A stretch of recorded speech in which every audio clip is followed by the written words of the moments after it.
സുഹൃത്തുക്കളെ നമസ്കാരം. ഇന്നത്തെ ന്യൂസ് എല്ലാവരും കണ്ടതായിരിക്കും. ശ്രീ ഗോപൻ സ്വാമിയുടെ സമാധി, മഹാസമാധി ഇന്ന് വീട്ടുവളപ്പിൽ അരങ്ങേറുകയാണെന്ന്. അതിന് ഹിന്ദു ഐക്യവേദിയുടെയും പല സംഘടനകളുടെയും സപ്പോർട്ട് ഉണ്ടെന്നുള്ളതും നമ്മൾ കണ്ടതാണ്. ഈ കൊച്ചു കേരളത്തിൽ എന്തൊക്കെയാണ് നടക്കുന്നതെന്നുള്ള ചോദ്യം ഇവിടെ പ്രസക്തമാവുകയാണല്ലേ.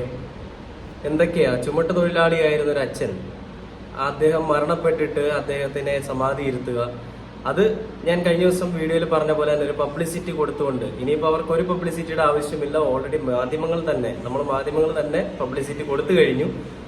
ഇന്ന് മഹാസമാധിയായിട്ട് നടത്തുകയും ഈ മണ്ഡലത്തിനെല്ലാം ചുക്കാൻ പിടിച്ചുകൊണ്ട് പല ആളുകളും കൂടെ നിൽക്കുകയും ചെയ്യുന്നുണ്ട്.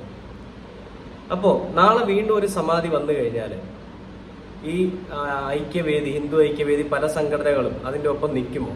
എൻ്റെ ഒരു ചോദ്യമാണ്. അങ്ങനെയാണെങ്കിൽ പല മക്കളും പല അച്ഛനെയും തല്ലിക്കൊന്നിട്ട് സമാധി എന്ന് പറയുന്ന രീതിയിലേക്ക് എത്താം.